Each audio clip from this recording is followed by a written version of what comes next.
politics, economics, business, religious liberty, the Constitution, public policy, foreign policy, military policy, tensions in the Middle East, abortion, homosexuality, pornography, sexual ethics, media, technology, history, and America's godly heritage. We talk about anything that affects your faith, your family, or your freedom. So don't go anywhere, because Point of View starts right now.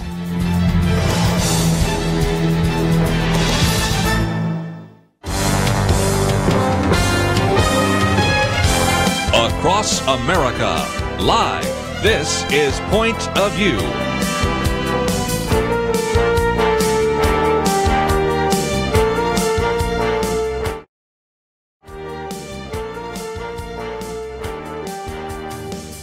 And now, Kerby Anderson. Thank you for joining me today. It is our weekend edition. Penna, Dexter, Kelly Shackelford in studio today. A little bit later, we're going to be hearing from Foster Freeze as well, because he is with Patients USA. We'll talk about health care as well. Lots of things to cover today, and we'll probably spend a fair amount of time talking with Kelly Shackelford, who had a chance to hear the oral arguments on the case involving Masterpiece Cakes and Jack Phillips. But I thought I just might mention something you won't hear in the mainstream media, and that is the economy is doing quite well. For example, November shows an increase now of 2.2 million jobs created since last year's election. Unemployment rate lowest for 17 years at 4.1%. A little bit later, we might get into some of the scandals involving the FBI. Of course, we've talked about Robert Mueller, and the other day we talked about Peter Strzok. Now we have another one, Bruce Orr, and what that might mean in terms of those issues. But Penna, as always, more to cover than we have time to do so. Well, that's true. And, you mentioned the economy. And, I've seen a lot of people who are worried about an increase in the debt because of this tax bill. And, we see the numbers and all of that. But I think when you see the growing economy that's taking place in the last 3 quarters, it's been over 3%. So, it's worth taking the chance in a sense, because if we do get that kind of a growth rate going forward, then the debt problems will be a lot easier to resolve. So, so it's good. It's good news.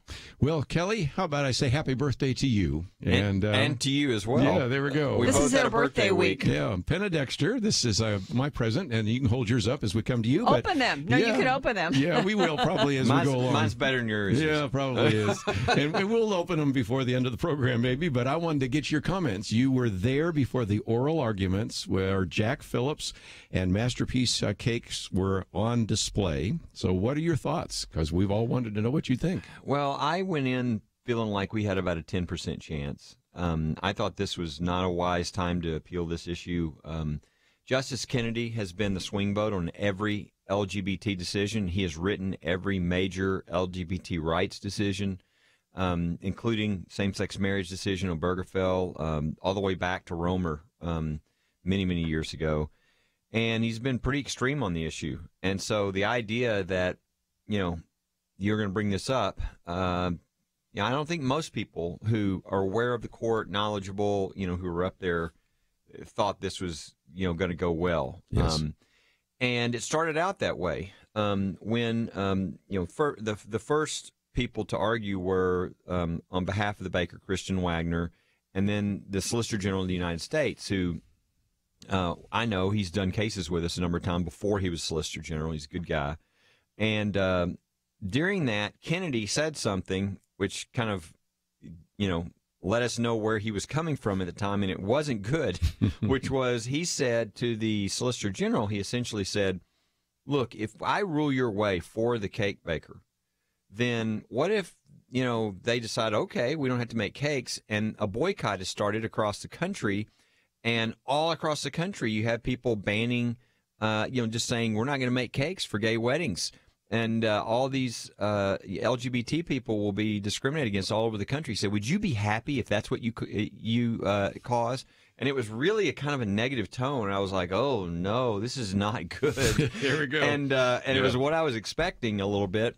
But then when the other side got up, the ACLU and the state of Colorado, things really started to change as far as Kennedy, because he let out another side, and this was much stronger.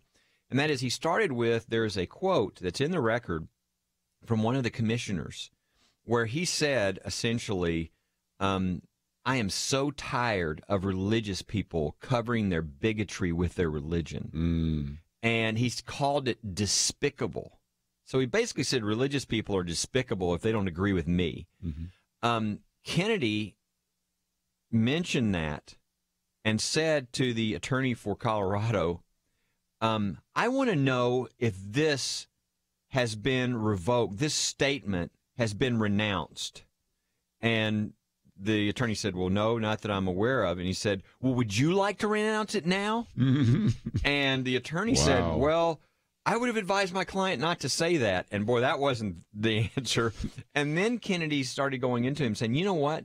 This country is a country of freedom because of tolerance. But you know what? Tolerance has to be mutual. And he said, and what you've done and how you've acted towards Jack Phillips is not tolerance. It's hostility, and it's inappropriate, and it shows bias. And then they were asking, well, if this bias is clearly within the commission, how can we uphold anything they do? And it just got worse and worse. And Kennedy was really coming on strong. And then Gorsuch asked, he said, I'm even concerned about your punishment. One of the things you have ordered Jack Phillips to do is to educate his employees, including his own family members, on your beliefs that aren't his. That seems really a First Amendment issue in itself. And the guy kind of disputed that a little bit, and Kennedy came on and said, yeah, that's religious discrimination. So, and there's 2 or 3 other times, and by the time you were through, you went, oh, my gosh. And if you heard his tone, it wasn't that he was just sort of theoretically throwing out. He was really angry about what they were doing. This is clearly bullying by the state of Colorado, and Kennedy doesn't like bullying. And this is clearly religious discrimination, and Kennedy is a Catholic. He understands and doesn't like that. And so while he has a real heart for the LGBT community and doesn't want to create a situation where they're discriminated against, at the same time, he really was angry about what these particular government officials did to Jack. And so I think, going in, I was 10%. Now I'm 50-50 because, there's going to be many months before this decision comes down, and Kennedy can change, and he's always been on the LGBT side on all of these cases. So I still think we don't know what's going to happen, but there's actually hope. And I would tell point of view listeners, I mean, they just need to pray. This is a big deal, and he could change his mind the last day before the opinion comes out. So you really need to pray for the justices and what happens here. I mean, they're voting this week. They probably have already voted, and they're starting to write their opinions. As they do write the dissent and the majority and wherever anybody is right now, they then trade those and try to convince people to come to the other side, and this will be going on for months. And so I just really encourage people to pray. I noticed when I was reading about it, one of the liberal side of the bench there, Sonia Sotomayor implied that if you disagree with same-sex marriage, you shouldn't work in the wedding industry. Yeah. Did you hear? I thought that was an ominous statement. She didn't imply it. She said it. Wow. She said you have a choice. You can either make these cakes and make them for gay weddings and put on them what they want on them and everything else, or you can just, not be in the wedding business. I mean, that's your decision. Of course, that would apply to everything else, right? Yes. You can either do these abortions or you can get out of the medical field. You can, we can take that to everywhere. But that was the position of the liberal side of the court. And the women on the court were especially the ones who really came after Kristen Wagner at the beginning and were very much hostile. It was a very charged atmosphere, much more than I've seen before, I think. Not the tolerance that Justice Kennedy was talking about, no, right? No. Not exactly. Let's take a break. When we come back, we will be changing topics for a little bit and focus on healthcare costs. Patients USA. Foster Freeze will be with us. We'll be back with him right after this.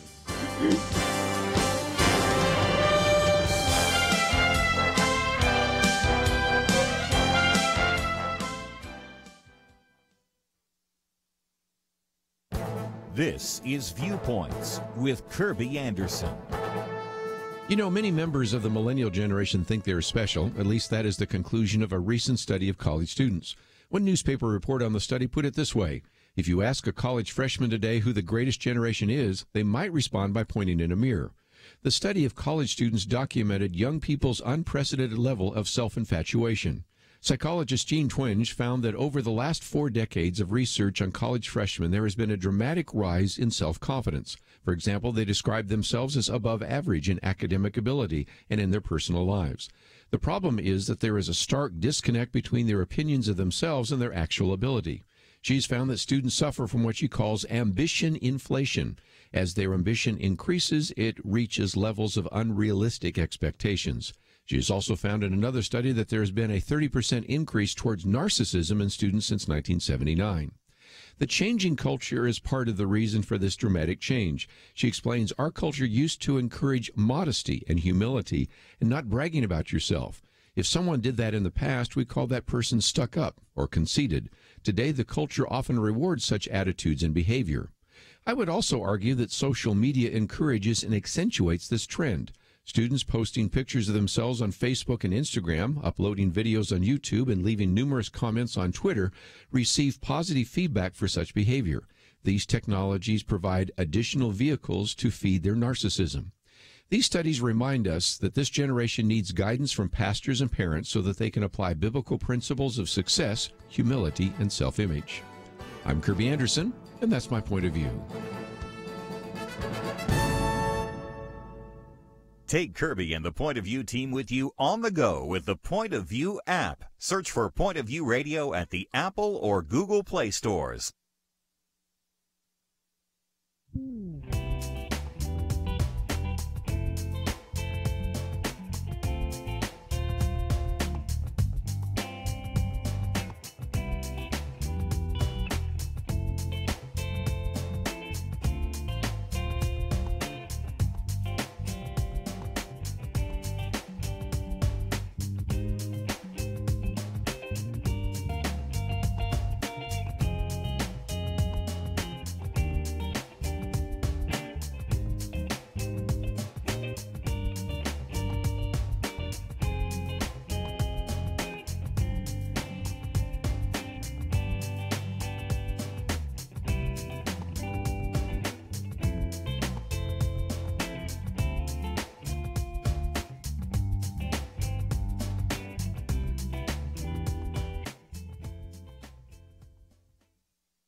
You're listening to Point of View, your listener-supported source for truth.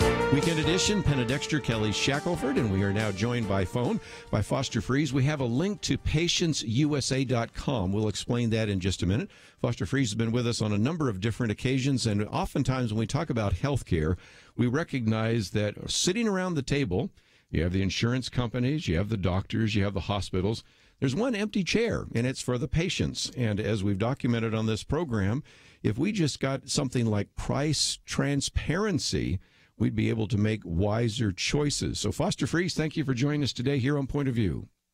Well, it's always a delight to be with you, Kerby. Hope you're having a great day. And the U.S. is headed to be a Philippians 4:8 kind of a country with what you're doing and get people around the country. Well, I love that favorite verse. Whatever is good, whatever is true, whatever is right, whatever is noble, whatever is deserving of praise, dwell on these things. So we're headed in that direction. Well, and I always look forward to the Foster Freeze Christmas card because I never know whether they're going to be riding camels or what part of the country they're going to be in. So those are always kind of fun. But I set up this idea of giving patients a seat at the table. That's a good illustration, and we have a 70-second video, Foster, that people can watch where you are actually part of it to just illustrate how a lot of these decisions have been made without those of us around the table who are patients. You know, it's a no-brainer. If you go out into the counties as opposed to the Kingdom of D.C., and I'm trying to brand that difference so people understand what I'm trying to say, you cannot find a Hillary supporter, a Bernie supporter, or a Trump supporter who, when I say, hey, would you like to see published prices, they give me a high five, everybody. And Paul Ryan, I asked him, where do you stand? He says, you know, that's been a long-standing Republican position for decades, and of course I'm in favor of publishing prices. Now, the trick is, will he go to the mat to let it come up for a vote? There's the two congressmen, Democrat Ed Perlmutter, a Democrat from Colorado, and Mike Gallagher, a young Republican from Wisconsin, who's come up with H.R. 2569, which introduces that concept. I'm trying to encourage them to bring it more in line with the wording that, excuse me, Bill Cassidy, the senator from Louisiana, wants to introduce in the Senate. And Bill Cassidy's is much more concise.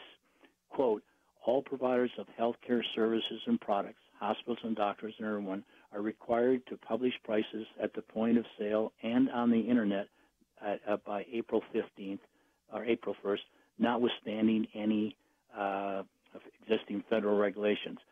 I haven't talked to him about the date yet, but I was talking to the people at the Republican Study Committee, and they think it would be important to put a date in as by which they should do it.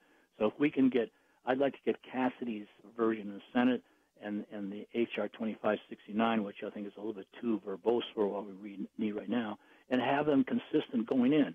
One of the things that I would hope to accomplish in this whole mechanism is why in the world do they have the Senate version and then the House version and then they go to conference? Why can't they get ahead of time and say, hey, let's come up with the same wording ahead of time rather than all this machinations of the conference process?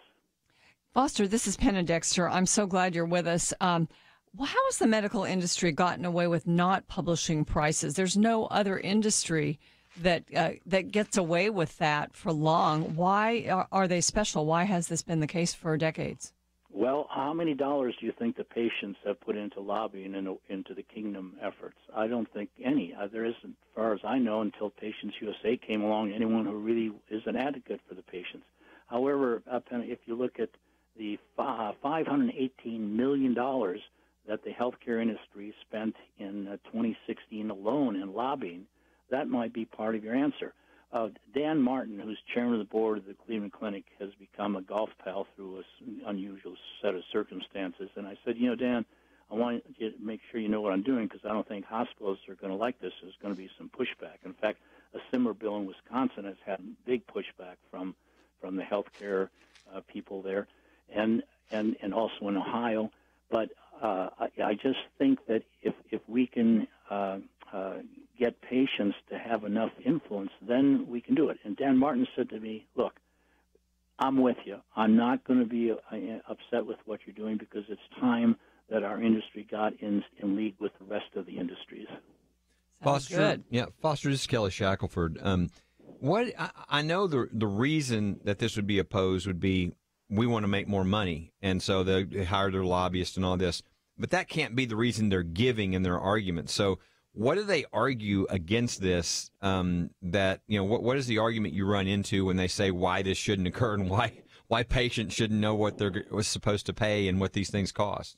Well, a lot of it stems around the fact, we don't know exactly what price to publish because maybe we pay Aetna insurers a different price than United Health versus Blue Cross Blue Shield, and it's going to kind of expose some dirty laundry when they look at the relationships they have with a lot of the insurance companies. That might be one reason. Another reason might be that this was going to be costly to produce all this information.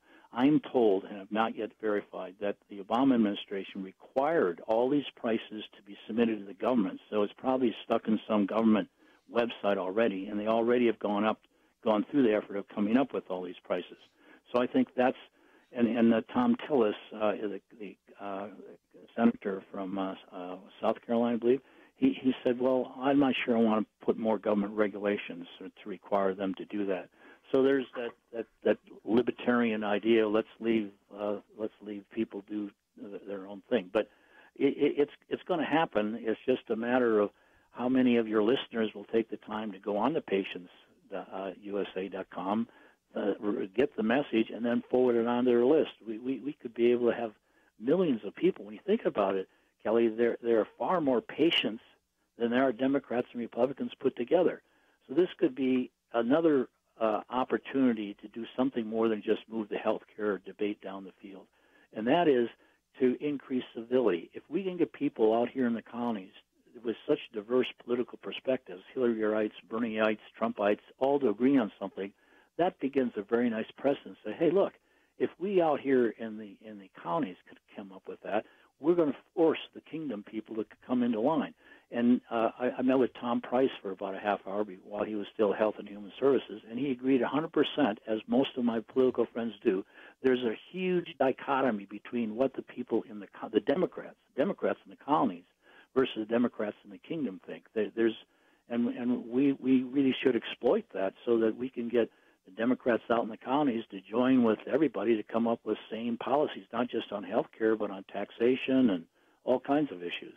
We've given you an opportunity on our website, pointofview.net, to join up with Patients USA. There's a place where you can sign the petition.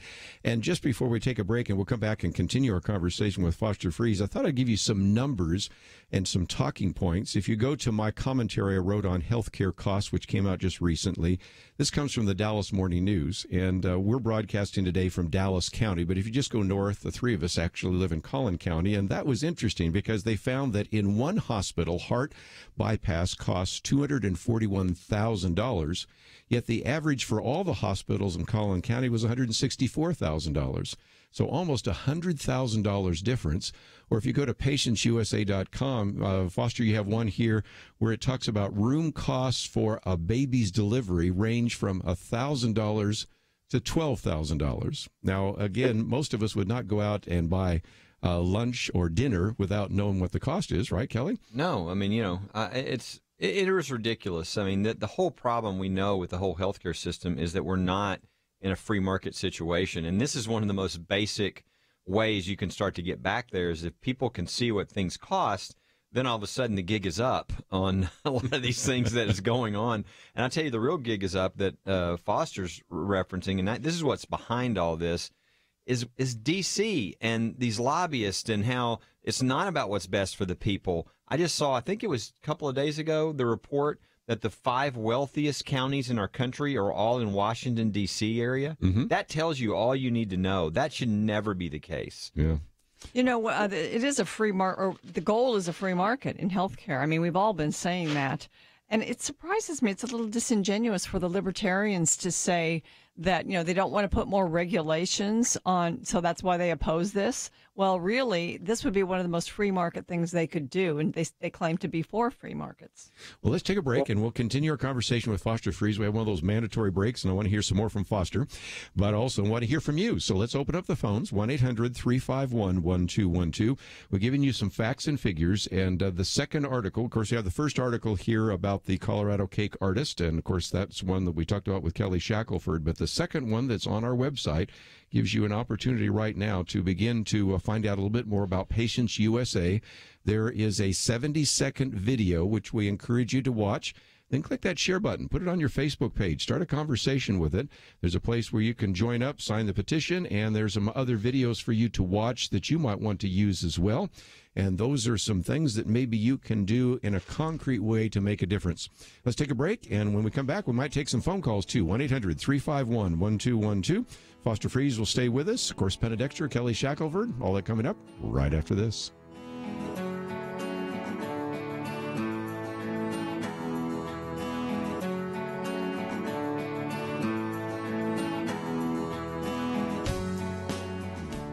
Modern life is go, go, go, and Point of View is absolutely ready to go with you. I dare say that most of us have access to either a smartphone or a tablet, maybe even a computer that is app-based. There's a new way to keep up with Kerby and the team, the free Point of View radio app. With quick links to listen to the program live, to keep up and share Kerby's meaty and insightful viewpoints, commentaries, read articles on issues we're talking about that impact you and your family. Did you know you can also watch the show? Yes, radio with cameras. You can access that through the app as well. There's a link to our action alerts, how to find us on the radio across the nation, ways to contact us, and so much more. Visit your app store, iTunes or Google Play. Search for the Point of View radio app. There's no reason not to take us with you. The free Point of View radio app, available now for Apple and Android devices. And when you get it loaded, there's one more button I'd like you to press, the one that says Donate Now. Join Truth Team 360. Support us financially as we support you with the truth that you need. Point of View will continue after this.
are listening to Point of View. The opinions expressed on Point of View do not necessarily reflect the views of the management or staff of this station.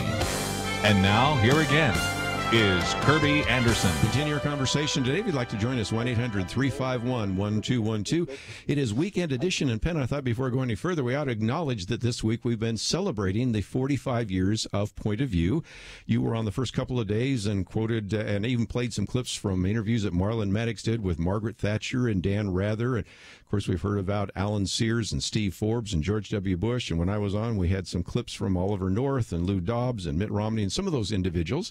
And so 45 years, Marlon Maddox started this program back in 1972. And thank you for helping out earlier in the week. And, of course, we're coming to the end of the week of celebration of 45 years on Point of View. Yeah, this is, I guess, ending our 45th year now. And some people, when they hear about it, even people that have been frequent guests on Point of View, are shocked that it's been around so long. Yeah. And so it has been fun to look back and celebrate and just think what God has done throughout the years to provide for this ministry. Yeah, I just want to say to both of you that I think Marlon would be really pleased with how things have carried on.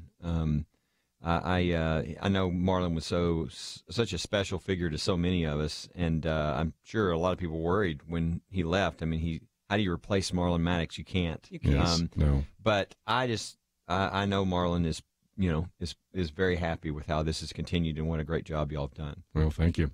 Foster Free's with us, and we do have some phone calls, which we will get to in just a minute. But one of the things we want you to do is to visit the website here, patientsUSA.com.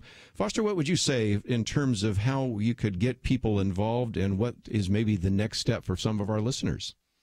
I think the next step is to get enough pressure in Ryan's district and in Kentucky, which is McConnell's, to get them to the point of, yes, we'll bring it up for a vote.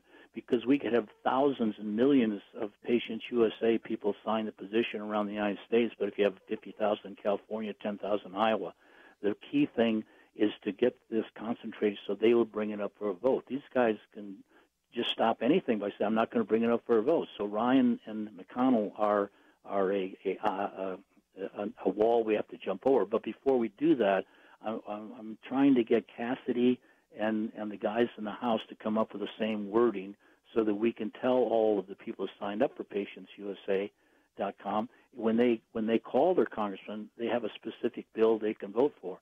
And I know we're going to run out of time here very quickly. So before we do that, I just want to affirm you and celebrate how much you have meant to spreading the word that doesn't get heard too often on mainstream media. So I would like to challenge all of your listeners to match the $45,000 I'll put up as a match to encourage the spreading of how you can get your word out farther. And so let your listeners know that I'll match it to the end of the year if that works for you. Wow.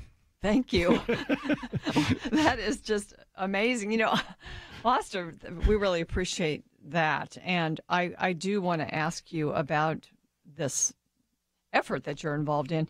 It just sounds like it would be something that would be appealing to both sides of the aisle, a real bipartisan effort.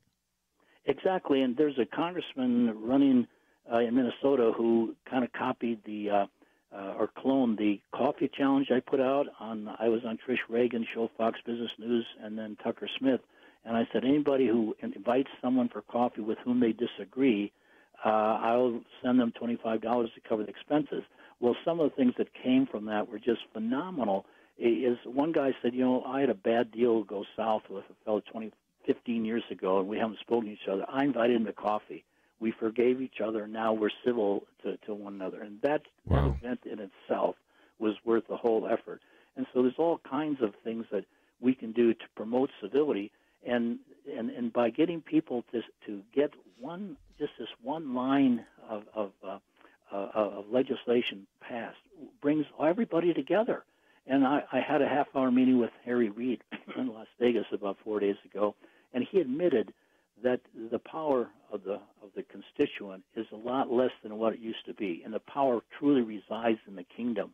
So how can we get enough patience, and again, I emphasize, there's more patience than our Democrats and Republicans combined, to come to bring their pressure to bear and say, look, this is what we want, Harry Reid said, I love the idea of publishing prices, but it's going to be impossible to get Congress to go together with a 1 or 2 line piece of legislation. If you look at the recent tax bill, the last paragraph must be about 15, 20 lines. If you and I were going to write it, all we would say is, no longer are we going to allow tax-exempt financing from federal interest for financing football and athletic stadiums. That's all it said. And I was on Cavuto recently, and I said we should not allow these lawyers to write laws anymore. I think if a law is written in the United States, it ought to be written in such a way that the people to whom the law applies can read it and understand it. And my mom dropped out of school at 8th grade to pick cotton to save the family farm in Texas. So when I wrote my fund report, I always had her in mind. So I never say, this is a leading company in the manufacture of prosthetics. No, this is a leading company that makes replacement arms and legs. This is not a leading company in the home infusion market. No, this is a leading company that brings drugs to people who aren't able to get out of their homes. So I just think we have a huge opportunity with PatientsUSA.com to increase civility because everybody can agree on it, and 2, to start dealing with these issues on a more segmented basis rather than trying to throw everything into one hodgepodge vote. The tax bill, for example, has sections on how foreigners are taxed. Well, let's just kind of take it piecemeal, little by little, and we get more people to agree on things. Incidentally, that study you talked about, the difference between 1,000 and 12,000, that study was done by Yale Medical, and they assessed 800,000 deliveries, of which there are about 3.8 million a year. Yes. Another smaller one, I was just experienced, a woman told me she passes out these prescriptions, and a lady got it fulfilled at Walmart for $4. She gave the exact same prescription to a second lady 10 days later who got it fulfilled at another pharmacy for $40. Amazing. You just can't make this up. But, I mean, and I think I just found out about a website that I haven't even checked to see if it exists, but I think it's called goodrx.com. And apparently they list all the key prescriptions you can buy and the various pharmacy prices. So this is a beginning that the private sector on its own is beginning to publish these prices. And I'm really excited about what this can do in so many different ways, and increasing civility, changing the way Congress operates by being more incremental in how they approach problems. So thanks for spreading the good news, and you guys are certainly my heroes. Well, Foster, I tell you, Kerby and Penna can testify. I've always said the whole problem with our whole healthcare system is that we're missing the free market principles that improve products, bring down prices, and make things better for everybody. This is the first sort of taking a major piece of that and saying, even if we don't do all of it and get us all the way back, this would be so huge because once people see the prices, then things start to happen. And so I think this is a great idea, and I hope it really catches legs and that the congressmen don't have any choice, no matter how many lobbyists are around, they don't have any choice but to do this because this would be great for the American people. In terms of how we message it, too, I want to be very careful how we select our wording. For example, I don't think it's a good idea to say this is going to be consumer-driven or market-driven. I think we want to say it's patient-driven, because the left, we don't give the left the opportunity to say, well, you're not buying a TV or a car here. You can't have this market-driven. So I think the more we use the term patient-driven is a much better way. And there's other, like this freedom of religion aspect. We allowed the left to fashion this thing about cakes and photographers. Wouldn't we have been a lot more successful if we could have fashioned the argument over, A, should a Catholic doctor lose his license for not wanting to do an abortion, refusing to do an abortion? And 2, would a Muslim owner of a T-shirt print shop be penalized because he refuses to print image that defames Muhammad on his T-shirt? I mean, the guy might be killed for doing it. So if we had framed it in those issues, I think we'd have a lot better chance of winning this case than if we based it on photographers and cakes. Does that make any sense? Sure does. I need to take a break. Can you stay with us just for a bit longer? Sure. Okay, well, let's go to the break. We do have a bank of phone calls. We're not ignoring you, but at the moment, also have on the table something that surprised all of us. So generous. 45 years, $45,000, and that will be a match that we'll try to put together for those of you that want to give before year end. And let me again, if you just joined us, talk about PatienceUSA.com. We have that link there as well. Also, as we go to the break here, you'll hear Penna Dexter's commentary. Monday through Thursday, we get a chance to hear the First Liberty commentary. You'll hear Penna's commentary today. And then we'll come back and finish off with Foster Freeze and take some of your phone calls. 1-800-351-1212. I can see some of you have worked in this industry and want to share a little bit of what you've experienced. And so we'll probably take those after Foster leaves. And those of you that are having some issues with some of the health care costs, we'll take your phone calls as well. 1-800-351-1212. Foster Freeze with us. We'll be back with him to wrap it up and take your phone calls right after these messages.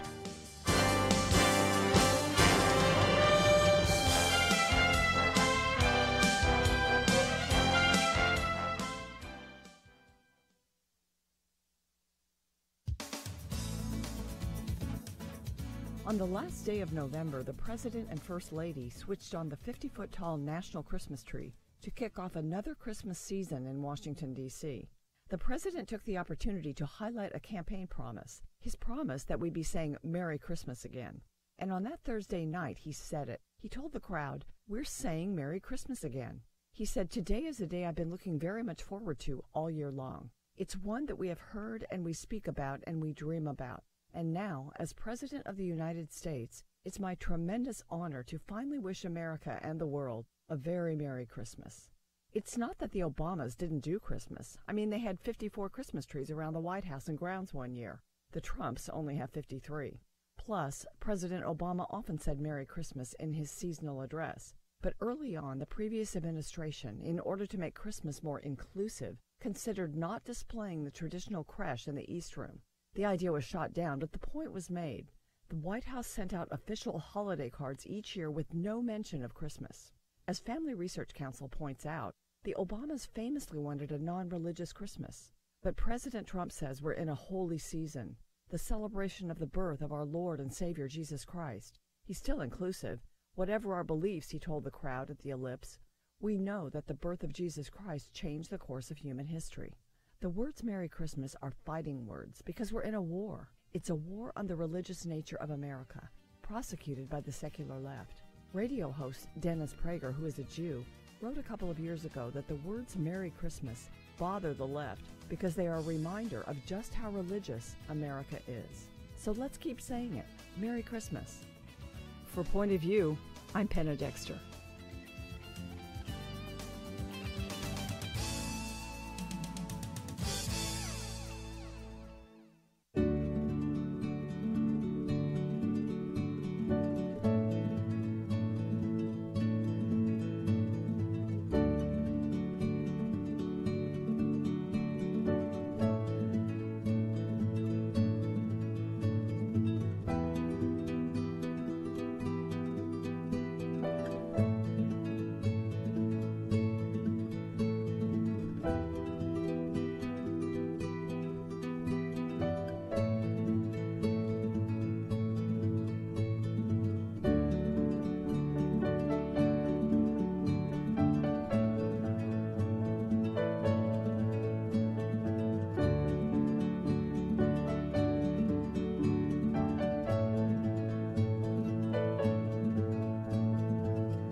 Now, back to Point of View, your listener-supported source for truth. Weekend edition and Around the Round Table, Kelly Shackelford, Penna Dexter, and Foster Freeze. And we've been talking about Patience USA, and you can go to that website, which is, of course, at our website, pointofview.net.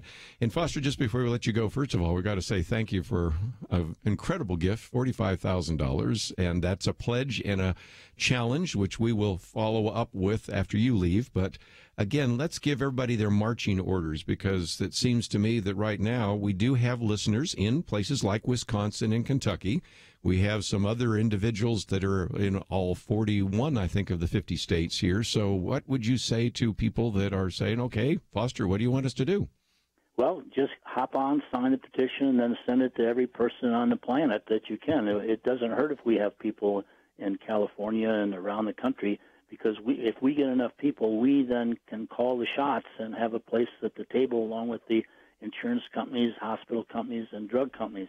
One item that we want to tackle later on. Right now we're taking step by step and it's publishing prices, but something else is very important that they could probably call their congressman today, and that is these sharing ministries.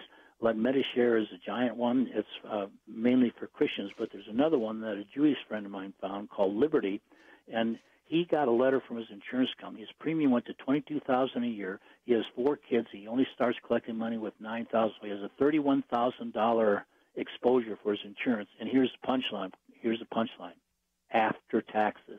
Wow. So in the current health negotiations in the bill, if all of these ministries could take the money that they spend and have that deductible, that there's no reason why that shouldn't be on an equal footing. Just because you get your insurance from your employer shouldn't cause you to have to pay with after-tax dollars if you don't. That playing field should be level. So I hope we could make that. That's probably going to be our second agenda after we get published prices. But there's no reason why people can't kind of call in right now why that's a pending issue. You know, that should have been a part of Obamacare reform, and that's why I like your concept that you've been sort of explaining to us of not putting everything in one bill, but getting things that are big chunks that people can understand that are going to make a big difference and passing that. And I think that would be the case with this. Yes, absolutely. You know, who's a Hillary supporter, Bernie supporter who don't have friends are getting massacred by the fact that it's after tax. Right. This fellow instantly saved $20,000 by going to Liberty, and there's maybe 8, 9, 10 of these. MediShare is the granddaddy, all of them, but they I think they need to have more exposure, and they were grandfathered because when Obamacare came along, Affordable Care Act, the Mennonites never had insurance, and so Obama said, okay, we're not going to penalize you for not buying insurance, and so these are grandfathered, but we ought to be in a position to allow more of them to flourish. There's no reason why there couldn't be one for your alumni association.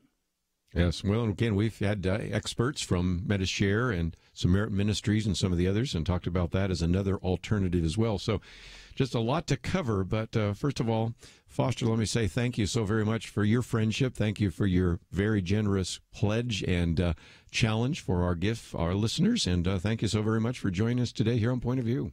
Well, I hope I can just insert one more thing, which is completely off topic, but yesterday Ray, head of the FBI, was confronted with 2 very astounding things.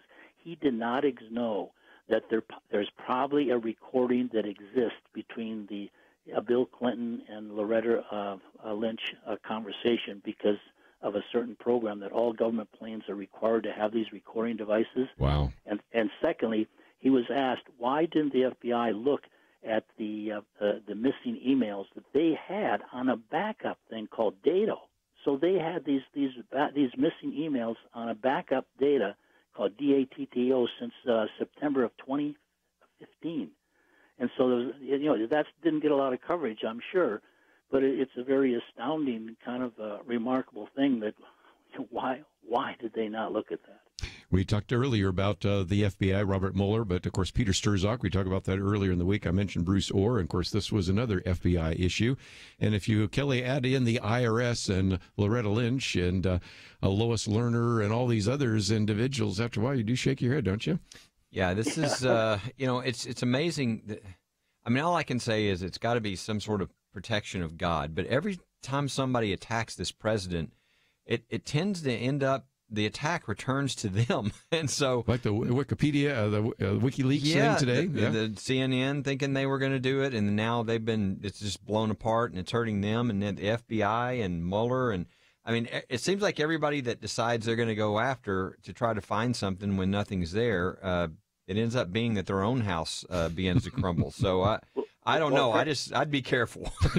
Apparently yesterday, the woman who was accusing Moore said that she yes. fraudulently signed on that yearbook, and it was fraudulent. And can you imagine the impact if Moore were to win, what that would do to the Washington Post nastiness? And it's just kind of a secular worldview going back 40 years as opposed to, the whole idea of grace. I'm just excited that Jesus lets me start every day anew, and so I just think that would be an unbelievable, monumental message to the Washington Post that this dirt dredging from 40 years back isn't going to work. Well, again, we've covered a few issues. In the second hour, probably get into the embassy issues. And, of course, we haven't even talked about some of the people stepping down because of sexual harassment. And, of course, we mentioned the FBI. It's a lot to cover. But, Foster Fries, thank you for being with us today here on Point of View. Thanks so much. Glad to be with you. Merry Christmas, Foster. Merry Christmas. Merry Christmas. Let me just mention again that he has put a pledge before us. We'll try to get all that up on the website in just a few minutes because it kind of caught us off guard. But let me also take at least one phone call before the top of the hour. In Illinois, Kathy, I believe you work in the healthcare industry, so educate us if you could. Yes, I was the director of cardiology for Washington University School of Medicine. Billing was a huge issue, and I can tell you if you call and you want to know your bill, the first thing they're going to ask is what is your insurance, and that's going to depend greatly. Also, where do you live? Because the county that the hospital is in or the county that you live in can make a difference. Based on ICD-9s, which are now ICD-10s, which is a government-regulated code. It's about 1,000 or so pages long. Foster needs to get a billing coder. If you have a heart attack, I don't care if the bill is, if you have a cath, if you go to surgery, it could change. If you end up on a ventilator, it will change. So if you call and ask if I'm having heart surgery, they know you're going to be on a ventilator. They know you're going to have open heart surgery. They'll tell you based on the ICD-9s if you're a Medicare patient what the bill will be. If you're in a county where the majority of the employers have United Healthcare plan, then United Healthcare is going to be fairly close to the Medicare because they'll bill 45 or 65% of what Medicare bills above. If you have Blue Cross Blue Shield and they're not a major employer in that area, then it's going to change. Yeah. It's a lot of variability. Different. Yeah. There's no way to have a consolidated, unless insurance is controlled by the government on how much everybody gets and how much each hospital does its own contracting with the major insurers in their area. But Medicare drives the main thing. They base it on so much of it is Medicare and Medicaid and things like that. I've got to come to a break, but I think you gave us a sense of how complex it is and which your policy is, whether you have insurance, where you live, all those kinds of things. Just amazing. Well, it's amazing how when the government gets involved, that's what happens. Which is, she was talking about all the pages of looking through that the government regulations that affect all this in Medicare. So, again, goes back to the original problem, which is the government is involved, is controlling way too much of it, and it means that patients aren't the ones running things, and they don't even get to know really what's going on. They're in the dark. Well, again, that video, I think, gives you a pretty good understanding. I'd encourage you to watch it. And a lot of people have a seat at the table, the insurance companies, the doctors, the hospitals, not the patients. If you'd like to have a seat at the table, go to the website. We'll be right back. Why does Kerby Anderson do what he does? Because he believes in God's ability to use you to make a difference. There's a real need for us to articulate a responsible biblical perspective and to give people an understanding of what is happening in the world, and in addition to educating them, to then empower them to go out and make a difference for Christ. Together we can push back the growing darkness. It's not going to be easy, but by God's grace, it is happening one person, one community at a time. Join us in this mission. Become a monthly partner.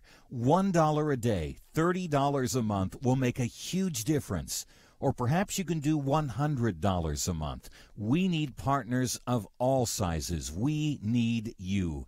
Give today online at pointofview.net. At the top of the page, next to the Donate Now button, click on Become a Monthly Partner. Pointofview.net. Mail your donation to Point of View, Box 30, Dallas, Texas 75221. Or call 800-347-5151. Point of View will continue after this.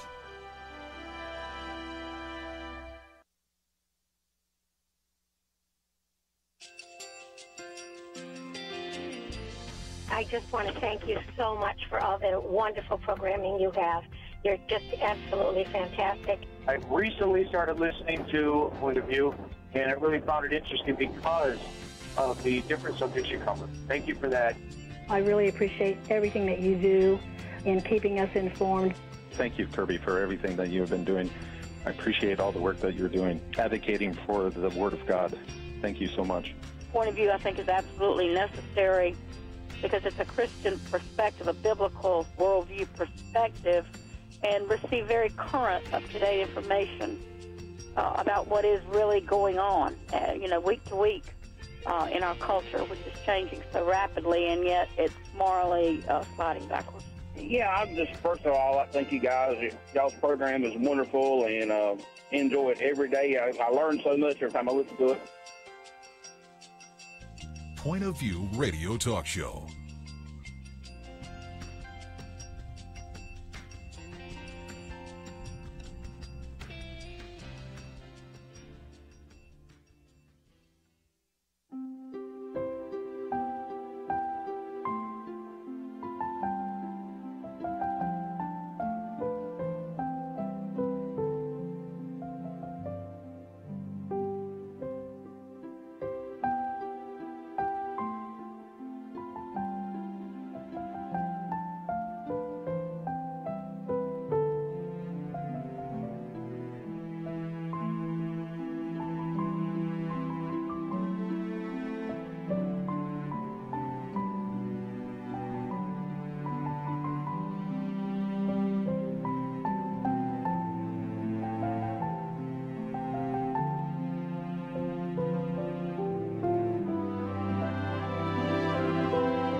Hi, this is Kerby Anderson. You know, each day we take on the tough issues and provide a biblical perspective to them. The topics we cover are wide-ranging. Apologetics, theology, prophecy, creation and evolution, intelligent design, marriage, family, child-rearing, the millennial generation, trends in society, politics, economics, business, religious liberty, the Constitution, public policy, foreign policy, military policy, tensions in the Middle East, abortion, homosexuality, pornography, sexual ethics, media, technology, history, and America's godly heritage. We talk about anything that affects your faith, your family, or your freedom. So don't go anywhere, because Point of View continues right now.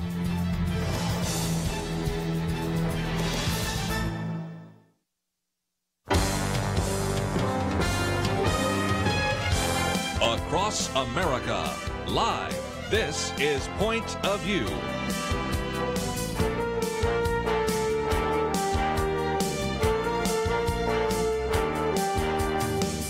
And now, Kerby Anderson. Second hour today is Weekend Edition. If you'd like to join us, 1-800-351-1212. We've talked about everything from masterpiece cakes and religious liberty to patient issues. This hour we might get into a few other issues about the moving of the embassy to Jerusalem. But before we get too far afield from some of the conversation we had with Kelly Shackelford before we had Foster Fries join us, I thought we'd get to that. Penna, Dexter, Kelly Shackelford here. And Kelly, one of the issues that surfaced, even in the conversation that we had with Foster Fries and your comment earlier, and also Penna's comment, we have these individuals that are saying, look, if you can't go along with the federal government, if you can't go along with the latest Supreme Court decision, well, you just need to get out of the business. And one of the articles that Penna showed us is the one where Ezekiel Emanuel, if that sounds familiar, he was one of the architects of the Affordable Care Act, or Obamacare. And if Emanuel sounds familiar, yes, he's related to the mayor of Chicago, said in the New England Journal that doctors who do not wish to perform elective procedures, of course, that's things like abortion, physician-assisted suicide, and the rest, they need to get out of medicine altogether. And some people fear, and I'm one of those, that if indeed the ruling goes the wrong way, there will be whole professions that Orthodox Christians could not go into. Photography, bakeries, maybe even innkeepers, certainly florists, pharmacists, doctors, because if indeed you are compelling individuals to agree, then the only alternative for them is to not to go into that profession. Am I too extreme? No, I mean, you're not. They are. You know, look, that's what people need to understand. This case, there are really sort of two major arguments being made by Jack Phillips, the baker. One is a free speech argument, and then one is religious freedom. Now, we talked a little bit about religious freedom, but really they kind of mix in together, because what this is generally referred to as compelled speech. And I want people to think about that. I mean, it's one thing for the government to violate your free speech. In other words, you say something, they don't like it, and they do something to you, okay? They fine you, or you miss out on a benefit that everybody else gets or whatever. And people know that's wrong, right? And the average American immediately, that's wrong. This is a whole new level, okay? When the government is telling you, you must express what we want you to express. I mean, that is really, really frightening when you get to that point in society. When the government can tell you that you have to speak something, express something, not only that you don't want to say, but that violates your beliefs and your conscience. When you get to the point where the government can do that, you're a slave. You don't have freedom anymore. I mean, that's a really extreme. And so that's why you see these other examples when the government can say, no, we've decreed what is right here, and you will express our view or you will be destroyed. I mean, again, all these other professions, everything will be affected by that. And that's why this is such an important case, because the government would be affirming that the government can now compel you to say something or express something or even participate in something that you believe is sinful and wrong. And that's something we haven't done in this country, and we're right up to the precipice with this case. So you were encouraged, Kelly, by the statements by Justice Kennedy with regard to people's liberty, their freedom of speech. So, and you've got a case that's very similar. You have the Klein case in Oregon, And I'm sure the outcome of this case will affect that one. That's before an Oregon court of now. Appeals. Yeah. Okay. So the way this goes is going to matter. If we lose, if Jack Phillips loses, that's going to be bad for them. It's going to be bad for a lot of the other wedding vendors around the country. If the case, if they all just sort of affirm his rights, that's great. But isn't there like another way, like a middle way that, might even be more likely? Because this Colorado commission, to me, was over the top. They were. They clearly had hostility for Jack Phillips because of his religion. Kennedy knew that. He did not like that. And look, you have sort of, most people think that there were two choices in this case. And this is what you saw sort of why it was so heated in the courtroom. Because it looked like it was either one way or the other, one extreme or the other, which one extreme would be, you know what? If you want to keep your religious beliefs, then you can't be a baker. Okay? You either have to do the rainbow wedding cake for the gay and lesbian group, or you can't bake. And so, that's obviously, wow, that's extreme, right? Or at least you can't be a wedding cake baker. Yeah, and we're going to compel the government compelling speech. Now, on the other side, you've got the concern by those on the court who really love the whole idea of these accommodation laws and the idea of not ever telling somebody you're not going to serve them. Because they're in a certain group. And they didn't see a way to cabin this in. In other words, they saw, if you let Jack Phillips, then everybody else is going to say, I don't want to express that. I don't want to be associated with that. I don't want to. And all of a sudden, you can start banning everybody from. And so it looked like, wow, either way they go here, this is going to look pretty, extreme. But if you look at what Kennedy was talking about, this is, I don't know if he was thinking this, but to me, I looked and I immediately saw, well, this is the way out for them. You got 4 liberals and 4 conservatives, okay? The 4 conservatives are wanting to protect religious freedom. The 4 liberals are wanting to, go to the ends of the earth on LGBT, and they don't care what religious freedoms happens, right? So you've got that. So that's where the extremes are as far as one way or the other. And then you got Kennedy, who kind of bounces back and forth on most cases. And in this case, he's struggling because he cares about religious freedom, but he also is a big proponent of LGBT. Well, if you look at what he got really angry about, it was the bias of the commission. It was their hostility to religion. If they rule on that, and he's the deciding vote, so he could easily say, this is my basis, that will become the ruling. The other 4 will say, okay, I'm coming with you on your basis, whatever it is, it's on my side. If he were to rule, this is religious discrimination, it's religious bias. In this case, this commission, this state of Colorado, engaged in religious discrimination against this man. That is unconstitutional. Therefore, they cannot tell him anything. Okay? That's a win for Jack Phillips. That sets no precedent for this big issue, and it keeps these huge sort of, which way are we going? It kicks the can down the road. I fear, yeah. And narrow ruling. In this case, I like that. Yeah, that's the best you can do. Because I think I don't want this being decided by Kennedy, and I would rather wait until President Trump appoints maybe 1, maybe 2 more justices, and then I think we would have Aaron and Melissa Klein, our or clients, Stutzman, or whoever. People like our clients who've been fined $135,000, their business bankrupted, and told by a judge they're not allowed to speak publicly their beliefs about marriage.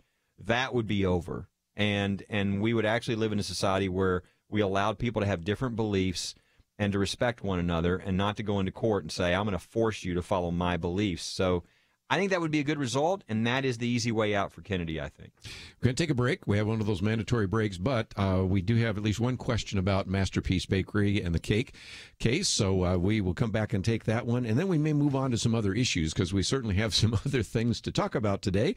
You might notice we've posted articles about the patients and about the embassy, as well as why liberal Democrats ignored sexual harassment, some issues about the FBI and the IRS. That's just starters for all the things we could talk about. We'll take a break. Answer your question about Masterpiece Bakery right after these important messages.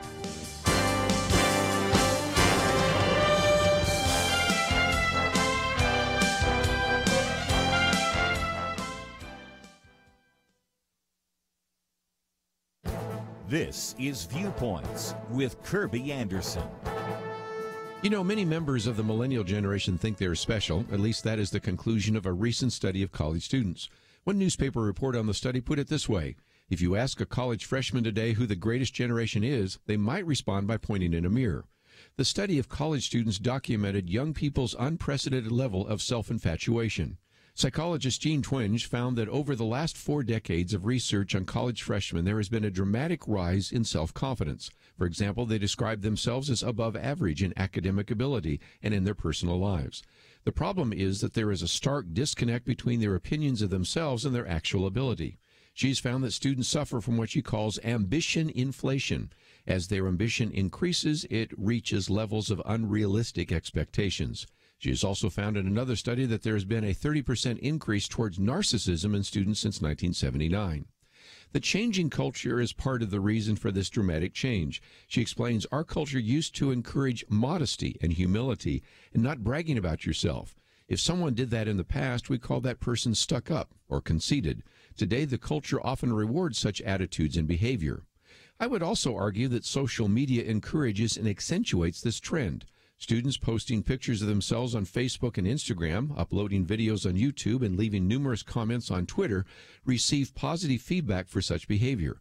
These technologies provide additional vehicles to feed their narcissism.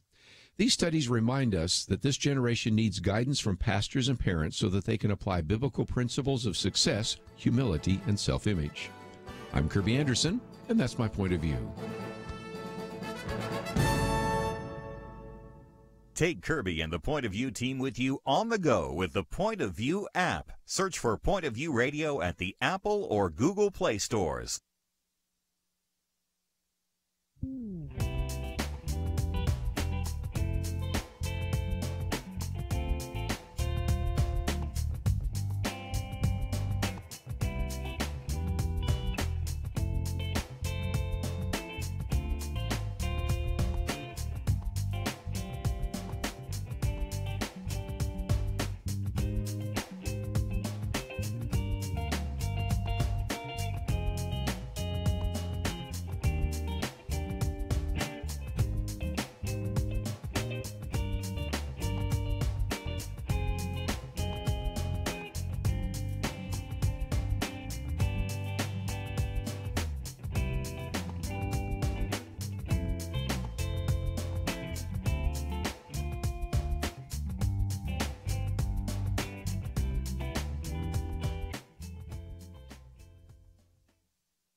You're listening to Point of View, your listener-supported source for truth.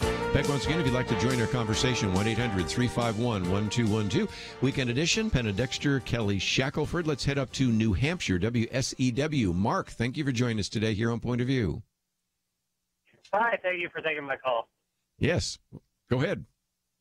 So my question is that, so I'm a baker. I have a degree in baking and pastry arts, and I've worked in the industry for 14 years old. And so I guess my question is, so I'm also a Young Life leader. So at the end of our Young Life campaign, we have the so what. So I'd like to know what in your opinions, what's the so what of this story? What can I do as a baker who's a strong Christian, an evangelical Christian, who's, you know, frankly, unless God takes me out of the industry, I'm not going anywhere. I love baking, and, you know, it would violate my religious, my convictions to make a cake for a homosexual couple, and I don't think that should be that big of a deal. There are other people that make cakes. You know what I mean? So what would you suggest someone, you know, I'm also a millennial. I'm 24 years old. What would you suggest that I do? And I have plenty of friends that are also in the industry. What would you suggest that we do with such a, you know, at first such a silly thing, and then it's gone all the way to the Supreme Court? Like, the question that comes into my mind is, you know, is he the only person that makes cakes in that area? No, of course not. There's like 67 bakeries around town. Yeah. No, what I would suggest you do is, call us sometime. We can walk you through, somebody in the office can walk you through sort of the things you got to think about and sort of have in place to protect yourself. And you've got to know kind of what your beliefs are, because, it's really a matter of you and your conscience and your beliefs. And like, take this case with Jack Phillips. Jack said, I can't do a customized wedding cake for you because then I am expressing a celebration and a belief that I don't have in your wedding. But you're happy to buy anything I've already made, the cakes, everything else. He says, I sell to LGBT. He said, but he wouldn't do cakes for like Halloween. He wouldn't do cakes for people who ask him to do one to celebrate a divorce. There's a lot of things he didn't do because he had said, I'm going to honor God with what I do, and these are the sort of the lines I'm drawing that I feel God's telling me to draw. And so I would just say, step number one is, as a believer in whatever your business, you have to figure out what those are, and you have to really talk to God about that, and you have to say, okay, this is what God's asking me to do. But then I would suggest then how to do that.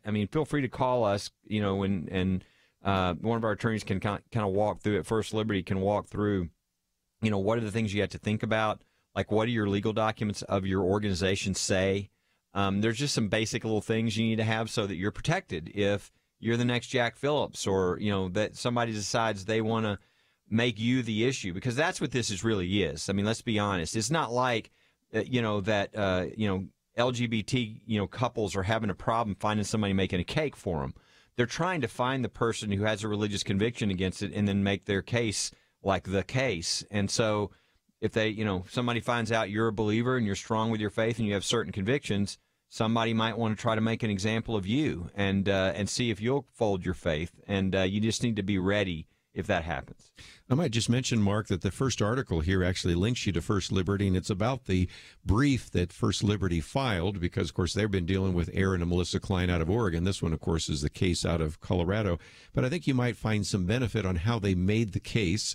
And then also it will take you to First Liberty, and you have the resource section. And I've encouraged especially some of our listeners in their churches to think about this, because it's not just going to be baking a cake. It's somebody says, well, I want to use your chapel for a same-sex wedding ceremony. And you have great material there, and you can do an assessment, as I understand, for those churches, and to say, first of all, put your doctrinal statement together. Nobody would have thought to put in your doctrinal statement, we believe marriage is between one man and one woman. 10 years ago, that didn't even seem like something you'd need in the doctrinal statement. And then to have in your constitution the fact you're not going to rent your facilities to someone that violates those beliefs. So you've just got some great resources at First Liberty, don't you? A lot of churches don't even think of having a policy on how their facility is rented. So if they just allow everybody from the community to use their facility, and then all of a sudden two men come and say, we want to use your facility for a wedding, and they say, well, we're not going to allow you, and there's a local ordinance that says you can't, discriminate on the basis of sexual orientation. Now they've got an issue, and it just creates a mess. And so it's important to think about those things ahead of time, lay those things out, and make real clear where you stand, what you do, and you've got to connect it to your beliefs. So one of the things we tell people is, if this is something that's so important to you as an organization or as a business or whatever, that you would fire somebody over this, or you wouldn't hire somebody over this, or you would, those kinds of serious, then you need to have it laid out that this is a doctrinal belief we have. This is what we do. This is a part of our business, our organization, our ministry, or whatever. Then it's not like a Johnny-come-lately defense in the middle of a lawsuit. It's something that you've really done and stood for, just like Jack Phillips had. He's done this for years. The reason he's called Masterpiece is out of Scripture. He thought about, prayed about, and really tried to run his business in accordance with his faith. And there's proof of that. It's not a Johnny-come-lately defense. Well, let's started some other conversation here, so if you don't mind answering another question, Let's go to Phaedra in Georgia. Phaedra, I think you have another question for Kelly Shackelford. Well, in lots of businesses in Georgia, there's a little sign that says, we reserve the right to refuse service to anyone. And I think it should be the owner's right to do that, to refuse service to anyone that, well, you that can they disagree with. You can refuse service to anyone, but you can't on certain categories. And that is because there's both federal and state law everywhere. They're called accommodation laws. But what they essentially are is they go back to when, for instance, restaurants or hotels would not allow, black patrons. And so we passed laws to say we're not going to do that in this society. And so there are laws that say you can't, refuse to serve someone because of their identity, of them being a woman or them being a Christian or them being, you name it, that those particular categories. That's the thing that's so unique about like the Jack Phillips case is it wasn't that he wasn't, and this is what they were arguing. He was not serving them because they were homosexual men. No, he was willing to serve them, sell them anything. It was that he couldn't express something that they wanted him to express. That's a whole different story, and that's sort of what the liberals tried to kind of fuzz up. Because the reality is, if you look at all these cases, Barronelle Stutzman, Aaron and Melissa Klein, they always served gay and lesbian people. They served them baked goods. They didn't say, we're not going to serve you. We're not going to sell you a cupcake. Okay. Instead they said, we can't make a cake for your wedding because we are now expressing something that we can't express. And that's a big difference between we're just not going to serve you because of who you are. It's we're not going to express a particular message that we can't express. Again, those are what are called public accommodation laws, which were necessary in the South. Phaedra lives in the South, for example, because you had a time in which you couldn't, if you were African American, go to a lunch counter.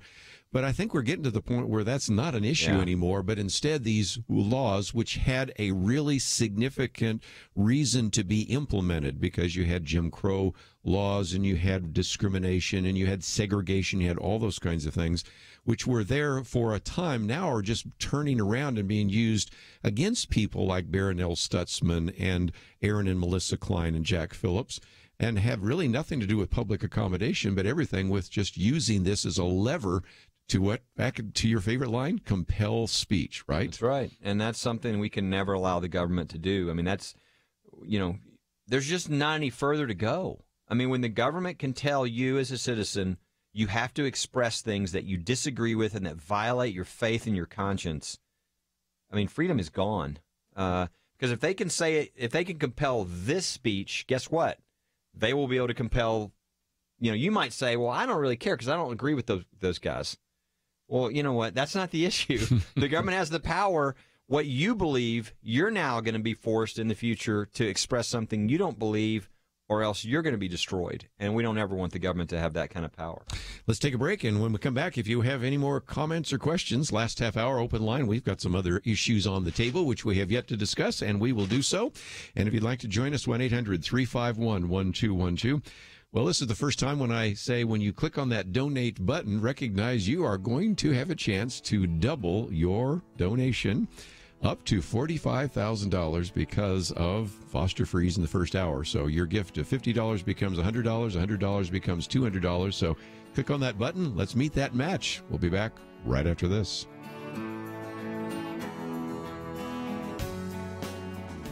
Point of View turned life right side up for Emily's children.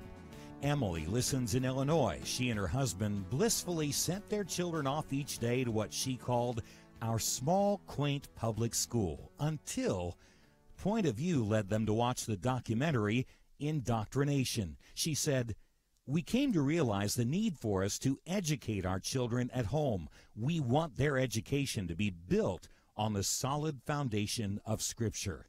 Emily said that would not have happened were it not for Point of View's bold consistency of shining light on public education. Your support for Point of View changes the future for children like Emily's. It leads people to start schools and ministries and businesses that change lives. How has the Truth Team impacted you? Please invest to bring truth to other families like Emily's. Support Truth today. Visit pointofview.net/team or call 1-800-347-5151. 800-347-5151 and pointofview.net/team. Point of View will continue after this.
You're listening to Point of View.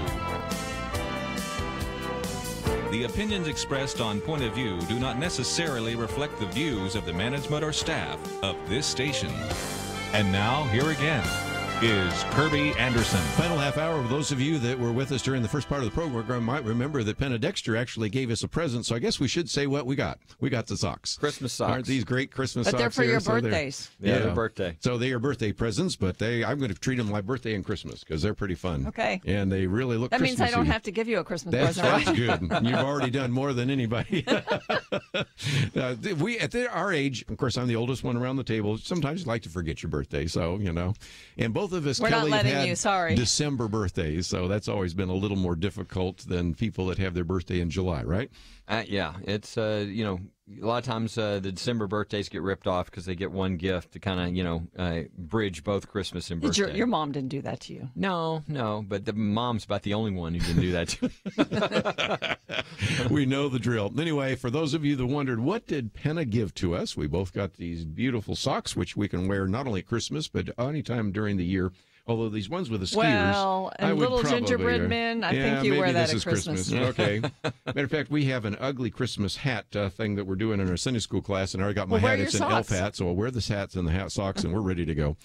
We have at least one more phone call on this issue, and since we are privileged to have Kelly Shackelford in studio, we'll put him on the spot here again. So again, you can join us 1-800-351-1212. Penna Dexter, Kelly Shackelford, and we'll go to Linda, who I believe is a first-time caller listening on the Good News Network out of Georgia. So, Linda, thank you for calling us today. Linda, are you there? Well, we'll see if she gets back to the phone here in just a minute, because she was going to ask a question about, and I can even put that on the table, has a house that she rents and refuses service to unmarried couples. And what about that? Because that's kind of another issue. We've talked about the florist and the bakers, and we've talked about even some of the photographers, but there's a whole other section, and that has to do with the innkeepers. And I've seen some cases out of New York and other places where they say, I also have a conviction that if I'm going to have a bed and breakfast or an inn, I'm going to rent to certain people, not other kinds of people. What about that?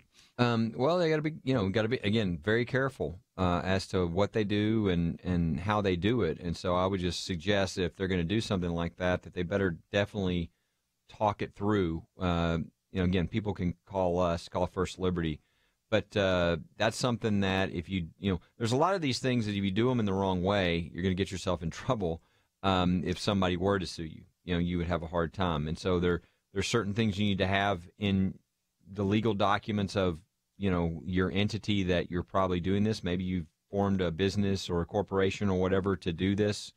What do your papers say? I mean, is the organization a religious organization? If you look at Hobby Lobby, who won their Supreme Court case, one of the reasons is because they had all their beliefs and stuff laid out in their documents. And when it got to the Supreme Court, they said, look, these are their beliefs. It's not our job to question whether we like or believe or think their beliefs are reasonable. The point is they have the religious freedom to have these beliefs, and they're not something that they come up with in the litigation. These are beliefs that they've had established in their foundational, papers of who they are. So, Linda, does that help answer your question a little bit? Well, I missed part of it because I was trying to get my phone to work. But again, okay. having something in your documents, if you're going to be renting a house to individuals or an inn or a bed and breakfast, the more you do behind the scenes, the better. And whether it's for Linda or for a church, again, I just want to Yes. recognize we have so many pastors listening right now. What you do people can sue you for any reason, but whether they could win depends on what you've done in terms of your due diligence, right? If they come to you as a church, even though we could assume that a church is going to believe the Bible, it has to be laid out legally. I know that you've helped many churches to get their documents in order. And in this atmosphere, if a church doesn't do that, they're negligent. And we've got, if they go to firstliberty.org, we've got what's called religious liberty protection kits. And Yes. one of those is for the church. And they just go through and it says, here are the documents to look at. It says, here's some sample language of the types of things that people have put in there. And again, people can always call and ask to talk somebody to Chelsea actually is the one who sort of specializes in this a lot in our office. And I know she's on Point of View all the time. But we're happy to do that. But people do need to think about it. Again, I think step number one is figuring out what God is calling you to do. But once you know, these are my convictions, this is what I'm supposed to do, this is what the Lord's calling me to do, then you just need to make sure you do it in the proper way. And so I would just encourage people, get the stuff online, go to firstliberty.org, get the information, and then call if you have any question. And I would encourage people to even, when you go to firstliberty.org, there's a deal, get the updates or whatever. I mean, get the updates because cases are going to begin occurring, and you're going to watch and you're going to see things that will help you just by paying attention to the cases and the battles and things that are going on and how things are changing. I might just mention Chelsea actually has written the piece that will be in the Outlook in January for those in the schools, because a lot of those resources are things that she's helped put together. So if you have questions about what are your kids' freedoms, we're going to go through this again with the valedictorian speeches and the various graduation speeches and whether or not you can have a winter party and all those kinds of things. So again, she has done a very good job of that. And I would suggest for Linda or anybody else, they can call you or they can go to firstliberty.org and they can click on that resource section. And so they can find out what they can do for their business, what they can do for their church. For those in the military, you have those as well, schools. So there's just a lot of great resources that you have available.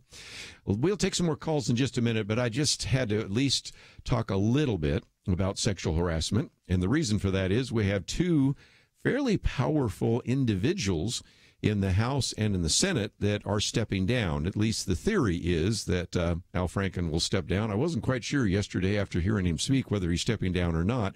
And one of our articles is by John Goodman, Why Liberal Democrats Ignored Sexual Harassment for So Long.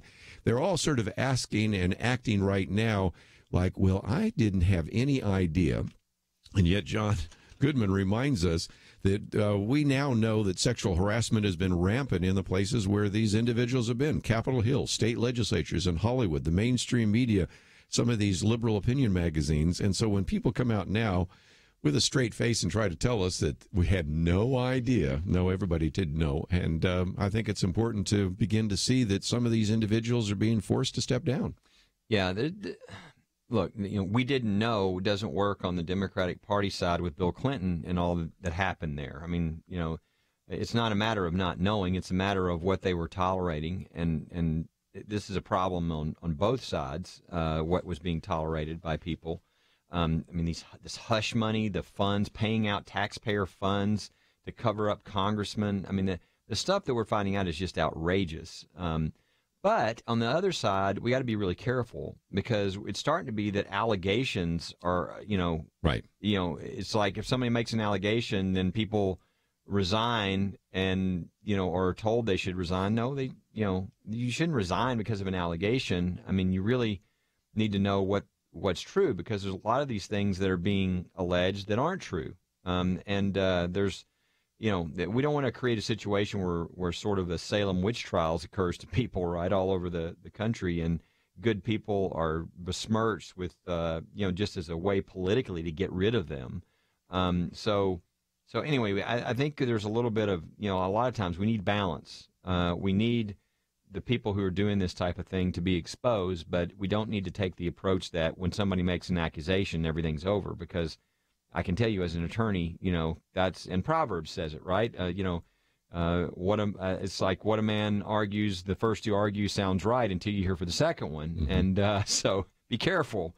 We want the truth. We don't just want people to be able to make allegations and then everything's over. Well, in this country, it's the voters that elect people. And this is like, I mean, the risk here is that these allegations will become a battering ram to get people out of office. Mm-hmm.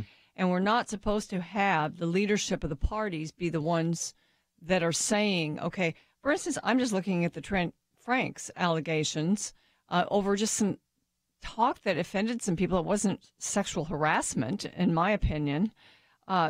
So Paul Ryan says, we'll put this before the ethics committee, but you need to resign. And he did, because he didn't want the publicity. He didn't want to put his family through it because he knows that, really what is said about you is basically now the judge and jury. And it's sad that good people now can have this weapon used against them. That's why even with Al Franken, I mean, he's refusing to admit that he has done these things. He's saying they were either misrepresented or lied, but he'll still resign.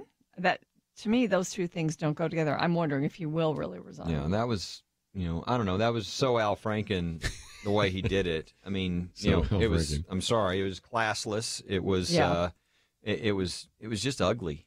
But, I'm not going to be unhappy that he's not there because he actually did steal that seat. Yeah. We did mention that yesterday. And Norm Coleman might run again, or Tim Pawlenty might run again. We'll see on the Republican side, and we will see. And, of course, he may not step down. I got a feeling he won't, but we'll see. We've got some more phone calls, and we have a lot more to cover. We'll do that right after this.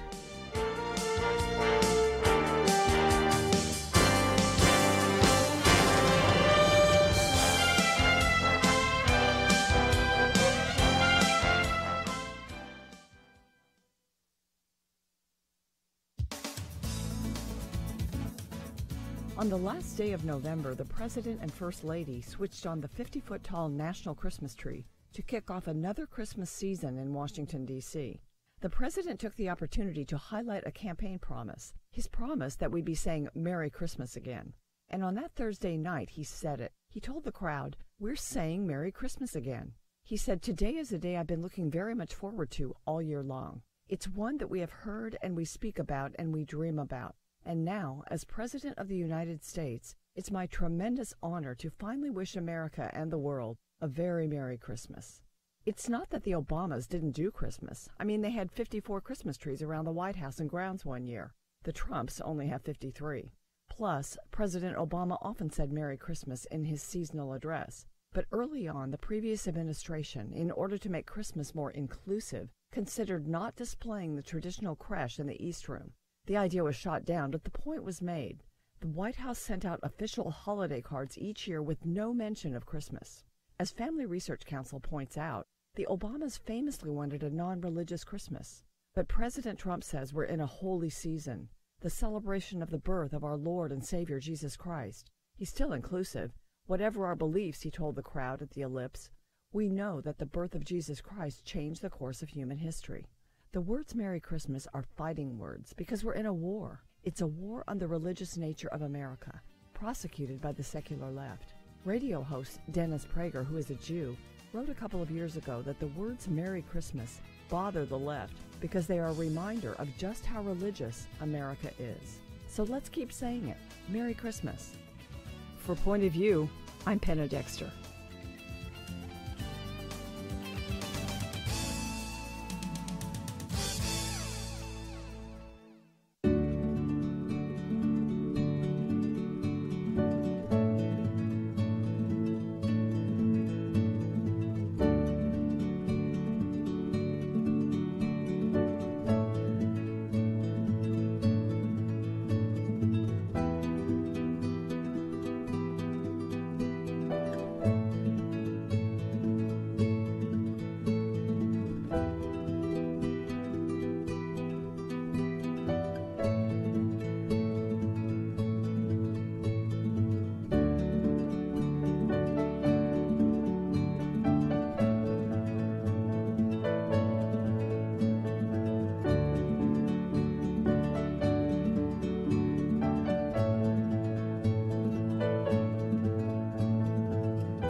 Now, back to Point of View, your listener-supported source for truth. For a few more minutes, if you'd like to join us, 1-800-351-1212. Penna Dexter, Kelly Shackelford.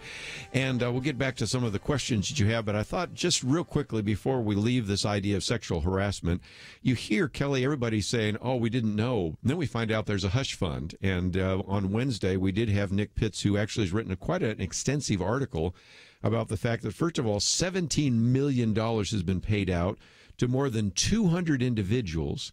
And this is the most bizarre situation in which the victims have to go through counseling, and there are all these non-disclosures. I think I remember Kelly Shackelford telling us last Friday that the people that knew about this maybe should lose their congressional pensions. What are your thoughts? I think there needs to be an investigation. We need to know how this occurred, who knew, who was involved in coming up with this, and it ought to be all exposed. Because this is an outrageous abuse of taxpayer money. The idea of telling people who have been sexually abused that the normal laws don't apply. They can't go through the normal process like everybody else in the country and file a lawsuit and do all these things. No. They have to lay out their allegations in private. Then they have to go through all these steps and go through counseling and everything else. And then if they go through all that, which is like a second level of abuse, and they show that, Congressman so-and-so abused me, then at that point they get paid money and the person's name is kept private. I'm like, it's just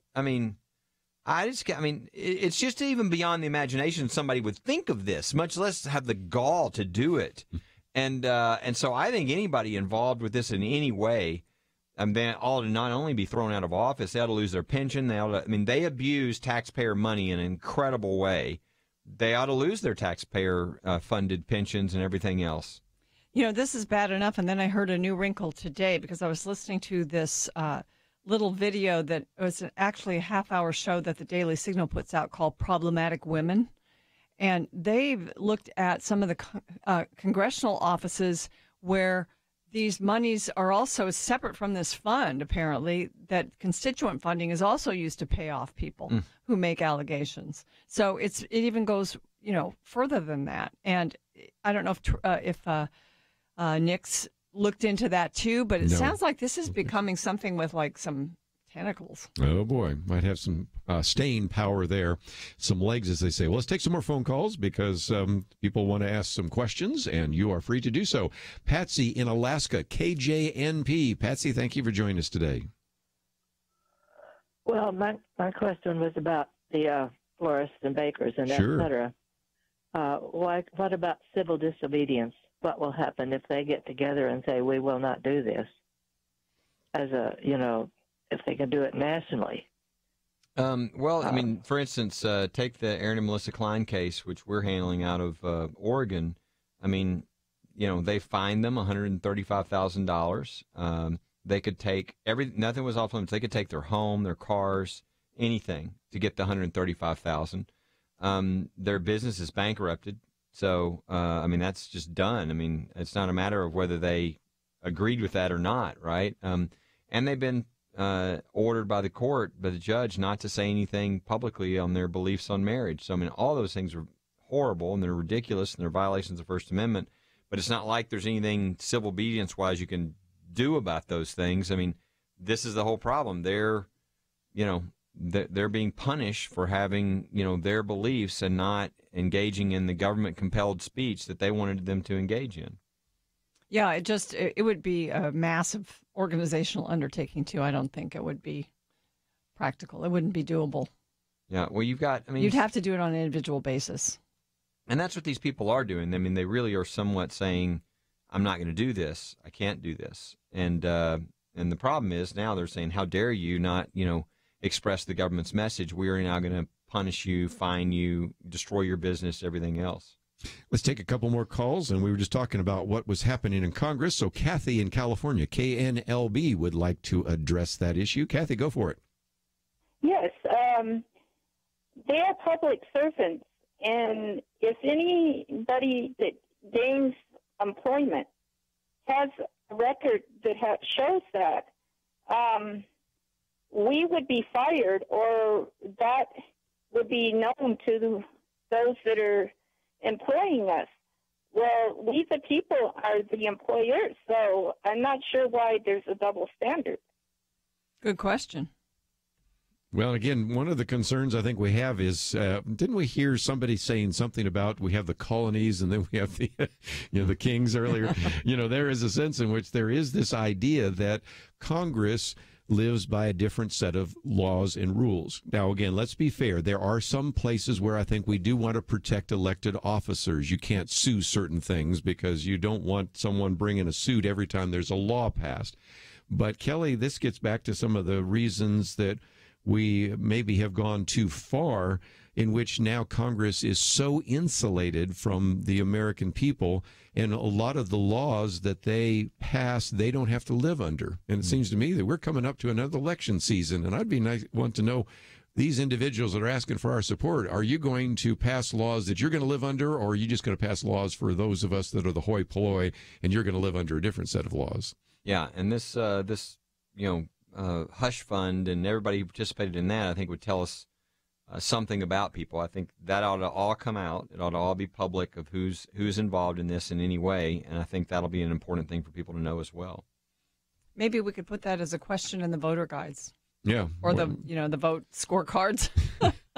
I've said before that any candidate, by the way, that says, I believe that we have an aristocracy and I want to make sure that we all live under the same laws as everyone else, I think that's a winning campaign slogan, if you will, at a time when we are just getting the sense that there is Congress and even state legislators that are just convinced that they live in a different world than the rest of us do. Well, this is sort of an age of populism. Populism can be scary in a sense, too. The mob, sometimes isn't always as wise in its positions on things. But I think, the reason Donald Trump was elected, there's been sort of populist movements in European countries. So we're in a time, and when Foster Freeze started talking about, well, what about the patient?